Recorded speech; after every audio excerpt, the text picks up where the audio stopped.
نزدیکی ساعت 3 شب 28 سپتامبر سال 2023 در یکی از انبارها در فرودگاه شهر توشکند پایتخت ازبکستان ترکش سنگین به عمل آمد و به سوختور پیچید. در ویدیوهای نشر شده دیده می شود که از محل ترکش به هوا علنگه دود آتش بلند می شود و بر اثر ترکش شیشه های تیرزه های خانه های استقامتی در اطراف فرودگاه فرو می ریزند. به مسافران یک هواپیما نیز میسر شده است که هنگامی از فرودگاه توشکند به هوا بلند شدند مقیاس و دامنه سوختار را در فرودگاه به نوار بگیرد. وزارت ولایت‌های فوق‌العاده ازبکستان خبر دادند که ترکش و سوختار در انبارهای مربوط به شرکت اینتر لاجیستیک در محله استریتلی در نویه سرگلی شهر توشکند رخ داده است. بنا به اطلاع این نهاد خبر درباره این حادثه به آنها ساعت 02:43 دقیقه رسید. به سوختار نشانان میسر شده است که سوختار را تنها ساعت 05:02 دقیقه خاموش کنند.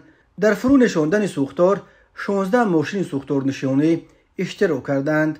وزارت تندرستی ازبکستان خبر داد که بر اثر ترکش و سوختار در فرودگاه توشکند چندین نفر آسیب دیدند، ولی این نهاد هنوز درباره شماره زخمیان رقم مشخصی را نگفته است. حادثه اخیر به حالت فرودگاه توشکند تاثیر نرسانیده است. شرکت ازبکستان ایرپورتس خبر داد که فرودگاه بین المللی توشکند بدون یگان محدودیت با رجه معمولی کار میکند. مسئولان مترو توشکند تصدیق کردند که بر اثر ترکش قسمت بیرونی ایستگاه قروفچیلر در خط روی زمینی مترو آسیب دیده است، ولی این حادثه بر حرکت‌های قطاره‌های مترو در پایتخت ازبکستان تاثیر نکرده است. تلگرام کانال روسی ماش خبر داد که یک سبب احتمالی ترکش در فرودگاه توشکند میتواند اکامولاتورها برای الکترومبیل‌ها یعنی ماشین‌های برقی باشد. در انباری که ترک دو سپس سوخت، به اطلاع این کانال ماشین‌های برقی و قسم‌های احتیاطی چنین ماشین‌ها نگاه داشته میشد. سروزیر ازبکستان عبدالله اوریپوف و دیگر شخصان مسئول